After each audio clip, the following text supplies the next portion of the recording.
Previously on Part 2 of Ice Cold Case. It was an inside job. That's what everyone always said. It was an inside job. I've heard different things, that it was his own gun. There's still rumors and talk on the street that McCourt orchestrated it. All roads will lead to Mr. McCourt. You didn't think I'd show, huh? Well, I never expected to hear from you ever in my whole life. You know, what we have are some notes that theoretically are not a public record. It was like, that was it. Like, they didn't want to solve the murder or nothing. Because, again, the family thinks we're not doing anything. Which leads me to believe it's somebody in the family or somebody he knows. The most corrupt goddamn police department you ever seen in your time. You know, that's just the tip of the iceberg. You're stepping on shit, Madison McGee, and they don't want any splatter.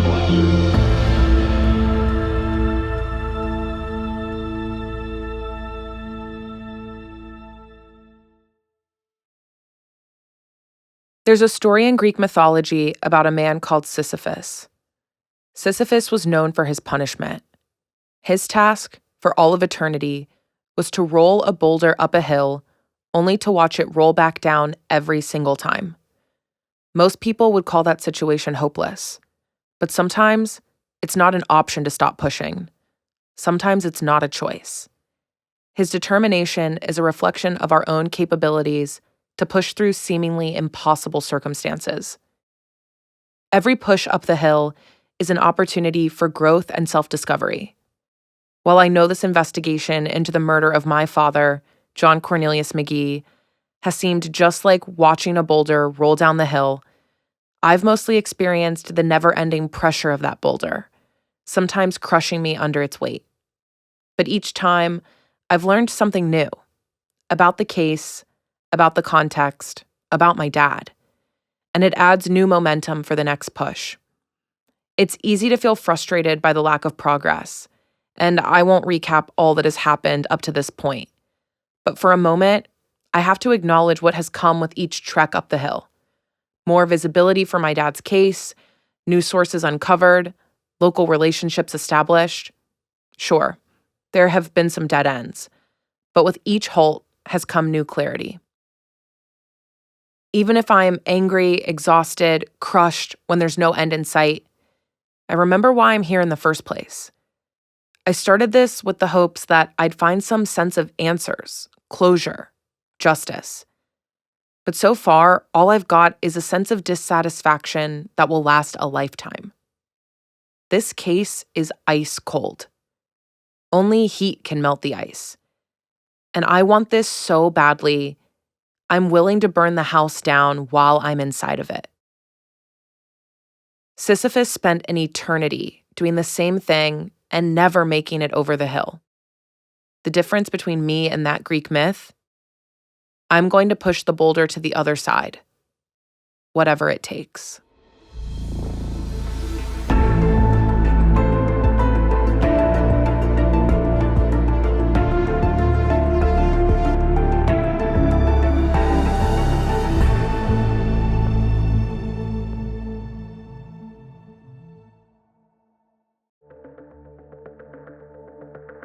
Any story is at the mercy of the people willing to share information with you.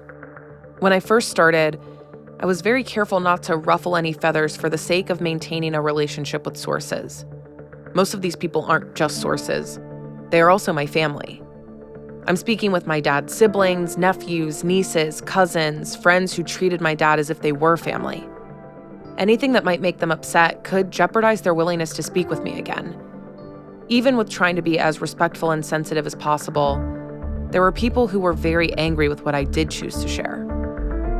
What a lot of you may not realize is there is so much information that I have held back. Not because I don't want to share it, but because trust is a currency in an investigation like this.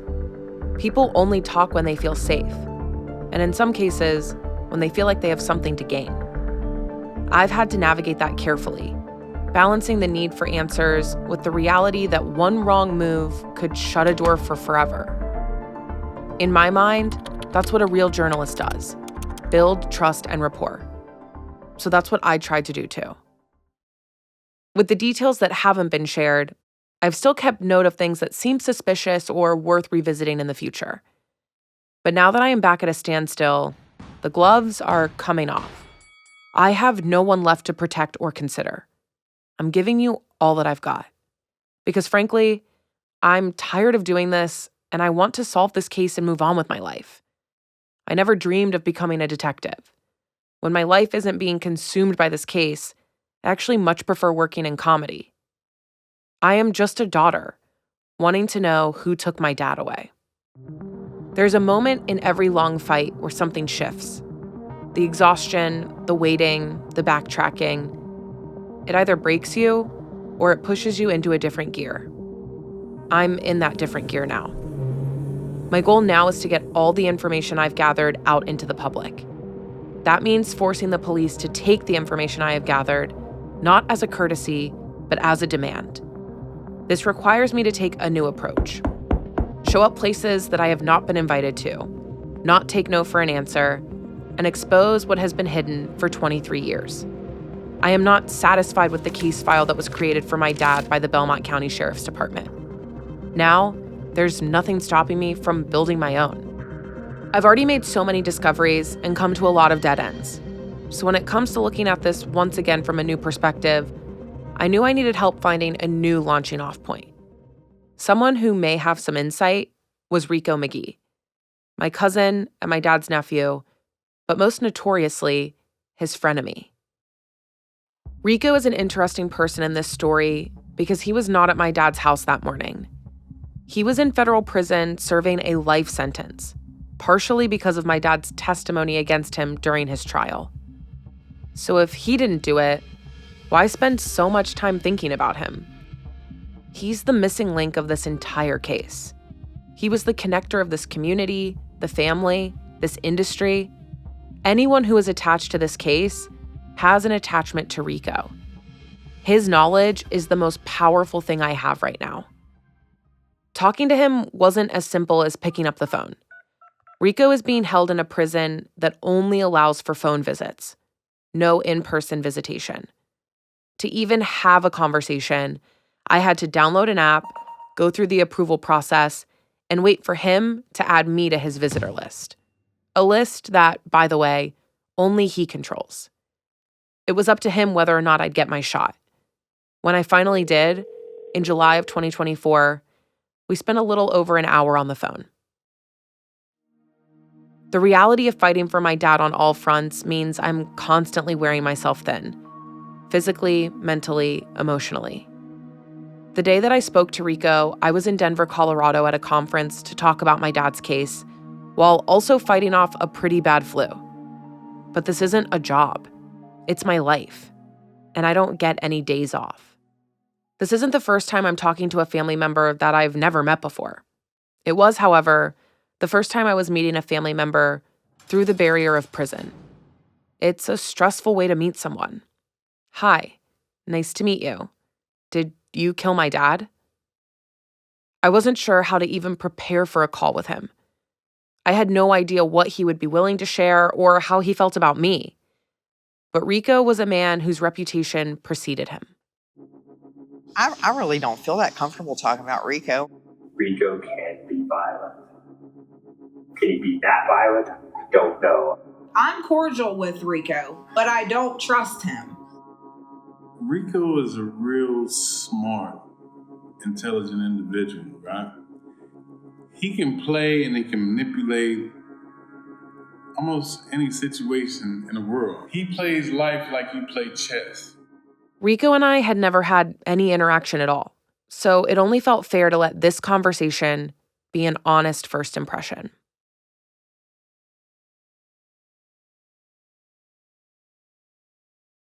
Okay, it's Friday, July 12th, 2024, and I am probably 5 minutes away from getting a phone call from Rico McGee. I feel like it's not even really happening. I don't know if it'll feel real until it's like we're on the phone. It won't be video, so I feel like there's not going to be a lot of leeway with reading any expressions. which feels difficult. I just hope that I can trust my gut enough to really know what's true, because I feel like I've been doubting myself so much lately because everyone seems so convincing. I just don't know anymore. But I'm gonna hear him out. But I have no idea really even the tone of this conversation. So I guess we'll see. Hello, you have a prepaid call from Rico McGee. an inmate at Washington County Jail. To accept this call, press or say 5. This call will be recorded and subject to monitoring at any time. You may begin speaking now. Hello. Hello. How you doing? I'm doing well. How are you? Oh, I'm good. I'm just sitting here laying on my bed, chilling, watching TV, talking to the guys in here and shit. But yeah, man, you know what I'm saying? It's a long time no hear. You know, I've been hearing a lot of different things and shit from certain individuals and shit, so I just was going to clear the air. You feel me? Yeah, you know absolutely. What I'm saying? Yeah, so what you got on your mind? That's a loaded question. What didn't I have on my mind? I wanted to know about everything. What really happened back in the early 90s that got you locked up for life? What was your relationship like with my dad before all of that? What did you do for those decades in federal prison? How did you get out of a life sentence with no possibility of parole? And the obvious question, who killed my dad? But I had to start small. He had planted his feet in the ground, letting me know that he's heard things. The responsibility was now on me to let him know that I was there to listen, with an open mind, and let him get whatever he needed off his chest. A lot of things, if you're comfortable just sort of starting from like the beginning. But, Right. you know, whatever you're comfortable sharing, obviously. All right. Well, I'm going to start it off like this here. Now, first, I'm going to tell you a little bit about me, your dad, our family. You know what I'm saying? Let me explain something about your dad. Your dad was like a brother to me. Me, your dad, Uncle Charles, Reggie, Eric, whenever me and your brother was back home before we came and moved back home, Grandma took care of us. We lived with Grandma. So we didn't live with our dads, none of that shit. We was at Grandma's house. We was close family. It was inseparable. You know what I'm saying? We fought each other. We cried together. We got our ass beat together. All that shit. Because Grandma was the backbone to our family, which you probably never got a chance to meet before she passed. I don't know if you did or not, because I was still incarcerated for a long time. There's no doubt about it. At one point in time, the McGees were extremely close. It's hard to imagine given the fragmented family I see now, but it's like going to a rundown small town and hearing stories of an economic boom that created a bustling energy throughout the whole place. Now all that's left are whispers of how things used to be and the few people who are nostalgic for those times. The McGees are nothing like they used to be. I could hypothesize what contributed to that downfall, and an educated guess would place a lot of that blame on Rico's trial. But Rico says that he and my dad were close. When I asked him if he thought my dad was killed because of his involvement as a confidential informant, he quickly dismissed my theory. So it wasn't nothing about none of that shit going on with your dad and me. And like I said, you still got all your conspiracy theorist motherfuckers out there with the shit and talking the shit because of what played out with the situation. And the situation wasn't that. You know what I'm saying? The real thing to that is your dad got killed not because he was snitching. That's not why he got killed. He got killed because he got caught up in a robbery. And that's what motherfuckers don't want to fail to realize, because you got other niggas out there that was involved in that shit that niggas are scared of, and everybody keeping their mouth shut. The robbery. This perked up my suspicion. Nothing about that home invasion added up. To me, the home invasion gone wrong theory seemed so unlikely. The men spent so much time in Omar's house where nothing was stolen and no one was killed. And without even entering my dad's house, he ended up dead. It never made sense. But I know Rico knows things. So now I have to spend the rest of the conversation trying to figure out if he is pointing me in the right direction, intentionally swaying me from the path, or if he's just guessing like I am. I have my own point of view of how I think people should and shouldn't act, information they should be willing to give up, and the emotional ties they should have to my dad because of my own life experience. Rico has spent most of his life behind bars, and it makes me question his own bias, coming at this from the perspective of a career criminal whose morals and values were shaped by the code he had to adhere to in the prison system. It's a world my mom and my grandma tried very hard to protect me from. But it must be considered when talking about this case and the environment my dad lived in. This unwritten code has been talked about by prisoners themselves. One man, Charles Norman, who's been incarcerated for nearly 4 decades, describes it through prisonwriters.com. When you come to prison, you're observed and judged by everyone around you. Are you weak, strong, poor, rich, gay or straight, snitch? Are you good people or a piece of shit? How you are judged, how you respond to an initial testing period, how you exhibit your manhood, character, or lack thereof will determine to a considerable extent how difficult or hard your time in prison will be. One's reputation often becomes a matter of life or death. When you follow the convict code, you reap the benefits of the brotherhood. Speaking of camaraderie, there's the Daryl Smith of it all. Rico and Daryl's relationship is complicated at best. They were once close friends who now seem to be sworn enemies. While neither speaks highly of the other, they both talk in a way that displays a familiarity that could only be formed over decades. Given Daryl's role in this story and my knowledge of their relationship, I had to ask Rico what he thought. Of course, Rico already knew that I had talked with Daryl because Rico seems to know everything. It's common for familiarity to breed a kind of understanding that runs deeper than blood. Yet, it doesn't always end in friendship.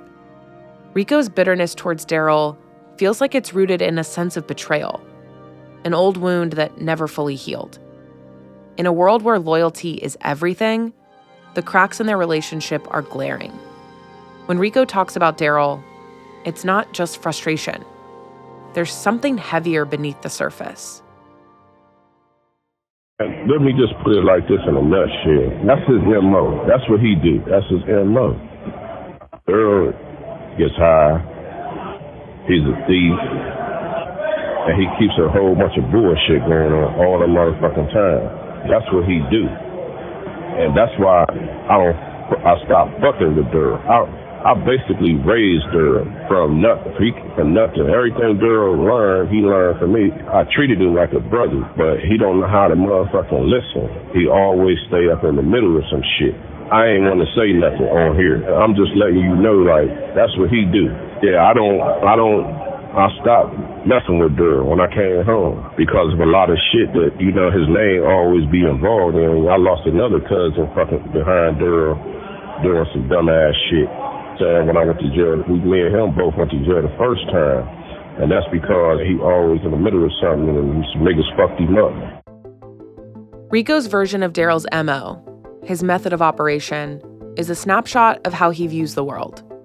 It's not just about crimes, it's about patterns, about recognizing the signs of someone who's been down this road before. The term MO hadn't even crossed my mind until Rico dropped it, but it's fitting. Modus operandi is a methodical approach, a signature that marks someone's every move, leaving a trail for those who know how to see it. But we all have our own habits, our own routines that become second nature. Even Rico has an MO: remain unassuming. He doesn't get directly implicated because he's always just close enough to the action without leaving a trace. His MO is what keeps him out of trouble, even though he knows everything. His knowledge is vast, unsettling even. It makes you question how he's always so close to the heart of things without ever seeming to touch them. But Rico's beef with Daryl is still so vague. They both don't have or won't give concrete answers for what exactly happened that caused the rift in their friendship. He's always in some shit isn't really a reason for why they went from getting locked up together to being enemies. Could it possibly be over a deal that went wrong? Could that deal be my dad's murder? But something isn't adding up here. If Rico thought Daryl killed his uncle, I would think, given his reputation, that he'd handle it. In all their resentment towards each other, there's this equal level of respect, which goes back to something I learned when I first spoke with Daryl and was reminded when I sat on the phone with Rico. There's a code, and they're following it.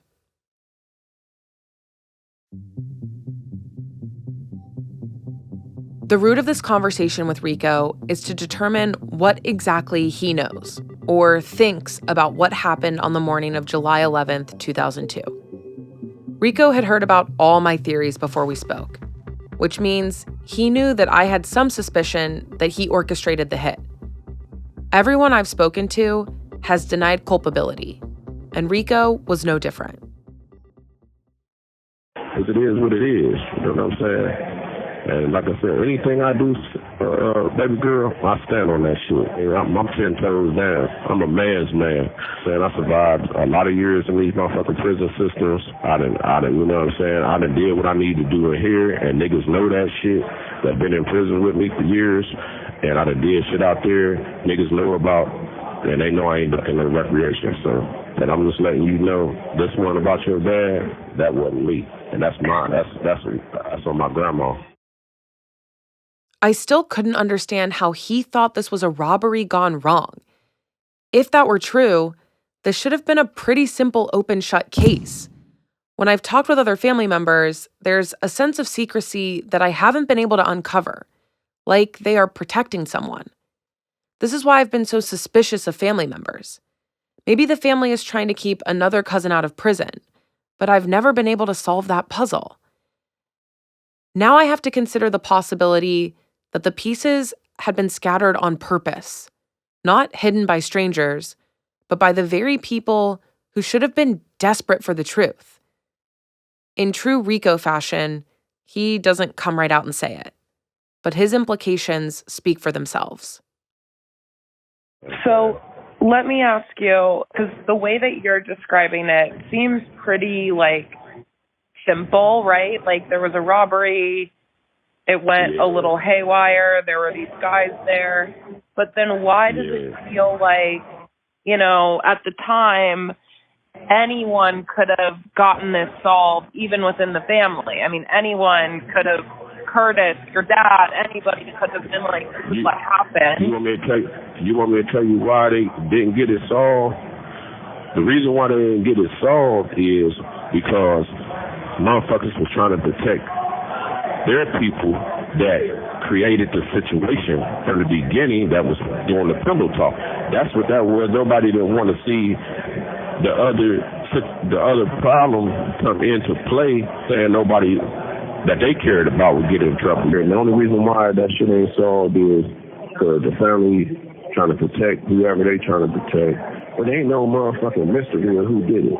If I could stay in jail for 20 years and come outside the jail and know every single piece of the puzzle, I'm sure somebody else been knew it. Well, the police tell one of our family members, well, if y'all want to know who did it, ask him. He know who did it. Like, motherfucker, you know who did it too. I mean, they just want somebody to come forth that's going to stand on that shit and say who did it. Because nobody don't want to come and stand up and say, well, I know they did it because I seen this or I did that, unless they put their nuts in the vice and they get caught up. He spoke with conviction, but conviction wasn't the same as honesty. He wanted me to believe that the reason my father's case remained unsolved wasn't because it was unsolvable, but because those closest to him had made sure it stayed that way. That was something I had long suspected, but never heard stated so plainly. Rico wasn't just answering my questions, he was shifting the weight of responsibility. If justice hadn't been served, it wasn't because the truth was unknowable. It's clear to me now, but I have to ask him directly. For some reason, the words were hard to say. The last 4 years of my life had been consumed by this question and the burden to find its answer. But no matter how many times I've asked, "Did you kill my dad?" it never gets easier. So can I ask you, you know who killed my dad? I know all parties involved. I know all parties involved. I know everybody who was there. Everybody who was there, I know was there. And Cuz knows he seen one of them with his own eyes for sure. But they keep on motherfucking talking about them, trying to say his story kept changing, he was lying. He know what the fuck he's saying. But like I said, the reason why the motherfuckers didn't push the issue because back then you got a different task force and shit and all that shit around there now. And the whole shit is different from 20-something years ago. In some ways, I knew that I was getting what I wanted, answers. But sometimes those answers are difficult to process. I just want you to sit back, man, and collect your thoughts for today. And like I said, I hope you got to understand that your dad ain't leave here because of him being a snitch. He did not leave here because of that. Yes, he did do that. We all know he did that. But he ain't the first motherfucker that did it. He ain't the last motherfucker that did it. And it's going to be a lot more motherfuckers that's going to do it. Because if that shit wouldn't have happened, he'd still be here today. Because ain't no nigga would have killed him because he was snitching. Because they all snitching. And that's facts. That's facts. That's truth. But that ain't why he left. So I'm just, I want you to know that information so you can live with the thoughts of knowing the truth. That's the truth. That ain't why he got killed for no snitching. Niggas do get killed for that though. So that's why I'm just like, damn, like, why you wouldn't get up on the stand and just lie on me? You know what I'm saying? Like that. But that wasn't enough for me to harm him. You feel what I'm saying? I would have never harmed him. Like, not me. In his insistence that he didn't do it, he also brought up something that I never really considered. My dad getting killed left a lot of people without closure, including Rico. Beneath his hardened exterior, I could hear something else in his voice. Regret, frustration, a sense of loss he didn't know how to name. He claimed he had no animosity toward my dad, but his words painted a different picture. One of unresolved betrayal. It wasn't just that my father had testified against him. It was that Rico had never gotten a chance to ask why. It's fucked up. Your dad did what he did to me. I still didn't have no malice in my heart. Because even when I used to lay in prison during my time with the shit, I was just like, man, when I get out of this motherfucker, man, I'm going to just sit down with him and I'm going to just ask him why you do that to me. Why you did it to me. I'll never be able to get that answer. Like, what made you do that to me? Not only did you do it to me, you lied on me. For years, I had told myself that finding the truth would bring me peace. But sitting here, hearing Rico speak, I wondered if the truth would only leave me with more questions. Rico claims he knows what really happened, and for him, that's still not enough. If justice wasn't served, would I spend the rest of my life looking for someone to blame? Or worse, would I start to understand why no one wanted to be the one to say it out loud?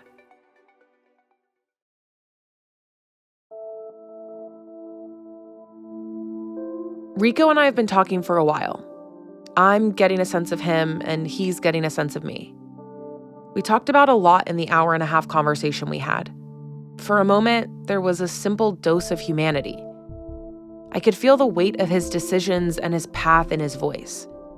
And whether it was part of his charm or a genuine hope for his family to succeed, I could see why so many of our family members rooted for him.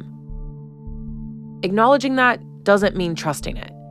There's a difference between understanding someone and believing them. Rico had spent a lifetime surviving.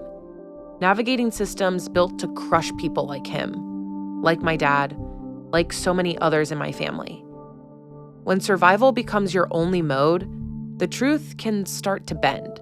Not because you're lying, but because reality itself gets rewritten to fit the choices that you had to make. Yeah, so that you do know. Like I said, I'm always here, man. You can write, text whenever you want. If you got anything else you want to, talk about, whether it is this or anything in life, or you need someone to maybe give you an uplifting on the direction you're trying to choose in life, I'm always open to that type of conversation because I love to see mine do good. I want to see all y'all do good. I want somebody to become famous and be able to come back and save some of the youth that's in our family and take them somewhere and let them get something new, show them something new, get motherfuckers up out of these ghettos, and it's a lot of us, man, and some motherfuckers got great things that they can do, they just haven't had the windows of opportunities to be able to shine the light on anything. So, if you just happen to be one of those that make it, you do have brothers and sisters, a lot of them.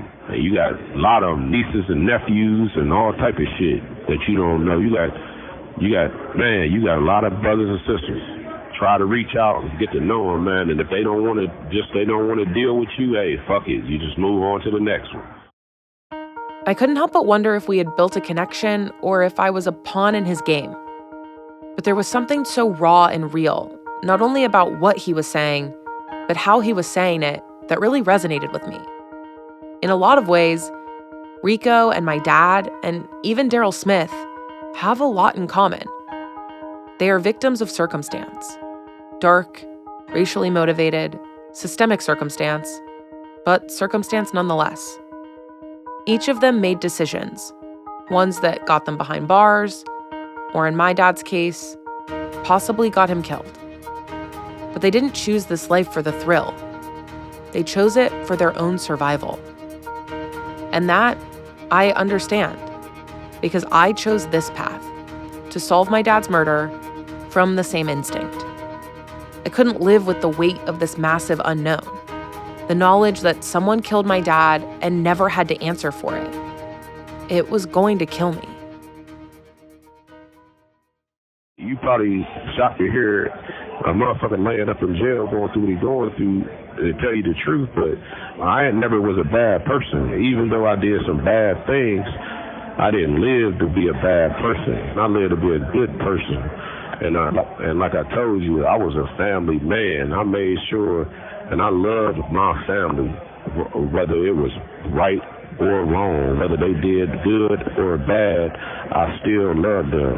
So it just hurt to keep hearing my name brought up in this bullshit when it ain't so. It ain't so. Like, I never harm nobody in my family. I don't give a fuck what the fuck they did. I ain't never do that. Never. Rico talks about family like it's unshakable, like it's the one thing that can't be broken no matter what. But if that were true, I wouldn't be here. If that were true, I wouldn't have had to pick up the pieces of a shattered story and try to make sense of it on my own. Family should have meant protection. It should have meant answers. But instead, it's been silence, contradictions, and a web of allegiances that I still don't fully understand. There's two codes, one for prison and one for family. They provide protection, loyalty, security. Both are always there, woven into every relationship, every action. I've felt the incredibly damaging effects of the prison code. It's unspoken, but I learned it despite never being in prison. Its implications have kept me from closing this case. And yet, despite having all this family, the family code is the one I'm less familiar with. I want to believe in it. I want to believe that no matter what, families should protect each other. But the reality of it isn't as simple as I hoped. I don't want any of my family to be bad people. A large part of me wants to believe Rico and in the family that he says he's fighting for. I want a family free from the weight of criminalization, incarceration, and suffering. I don't want anyone in my family to be implicated in my father's murder. But no matter how much I want that, it doesn't change the reality. Rico is in prison, and my dad is dead. Yeah, I know you probably got a lot of shit you got to do today, but I'm glad that we got an opportunity to have this conversation. It's been a long time coming. I felt like maybe you was kind of scared to even talk to me. That's why you was prolonging it to get in touch with me. But I've been having that shit on my chest, and I just don't like for motherfuckers to put shit on me that I did not do. And like, you don't know what had really went on, so you just know from what's being told to you. So I just wanted to clear the air, because I'm about my family, whether my family has been about me or not. Like, they love me today and hate me tomorrow, because they just like niggas on the street. And sometimes your family can be your worst fucking enemy. You can feed them, and then as soon as you tell them no one time, they act like you motherfucking killed them and you ain't did nothing for them ever in life. Maybe Rico had my back, and maybe now I've crossed that line.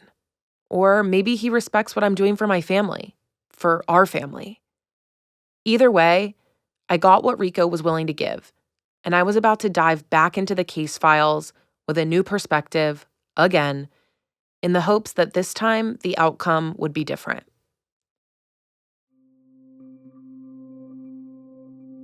It took a lot to get a hold of Rico. And while I know he may not talk to me again, that was a risk I was willing to take for the sake of getting more information from anyone who is listening to this who may know something. I've done a lot of the heavy lifting. It was not easy to find him. Talking to Rico didn't mean I was talking to the killer because he wasn't there. He was important because I knew talking to him meant I may get more clarity on what direction to go next. He served as a way to get more information to further this investigation. Not exactly a dead end, but also not closure. Not yet. That's the thing about pursuing the truth. You don't often get the full story in the beginning. Sometimes it's about building momentum, like pushing a boulder up a hill. Every conversation, every lead, every moment spent searching unlocks a new answer that gets me closer to the other side. I don't have all the right answers, but I'm closer than I was yesterday. And if you've been following along, you know that matters. It all matters. Because cases don't go cold on their own. People let them. I refuse to give up, even if it means spending an eternity going up and down one side of the hill. My family deserves more. I deserve more. My dad deserves more. If you're still with me and you're frustrated that I haven't solved this, that I'm still doing this and there's no closure, I have something I'd like you to consider. Why am I being held more accountable to solve this cold case than the actual police? The burden of proof lies with the officials in Belmont County, the same officials who have adamantly maintained they've done everything they could to solve this case. But everything didn't include knocking on doors that should have been knocked on years ago. Everything somehow meant deciding some witnesses weren't worth speaking to, not even worth tracking down. Everything often meant nothing at all. If this is what one person with no badge, no subpoena power, and no official authority can do, then tell me, what have they been doing all this time? Next time on Ice Cold Case. People in the community know if they call us and there's a problem, we will investigate it. And if there's evidence there, we're going to prosecute it. No, headshot's not that easy to make. If someone's moving towards you and it's a smaller target, it's usually more of a chest shot. And one shot right to the head is a pretty good shot. In video after video, investigators say it's the men behind the badges committing the crimes against the very community they swore to serve and protect. Thanks for listening to Ice Cold Case, a Yes podcast.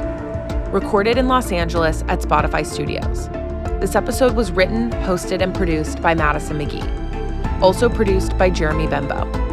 Copy editing and additional research by Ofeli Garcia Lawler.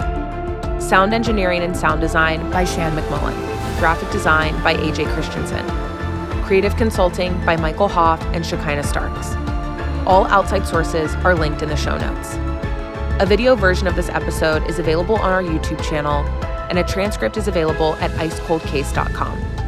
To submit any tips or information, please email us at icecoldcasepodcast@gmail.com.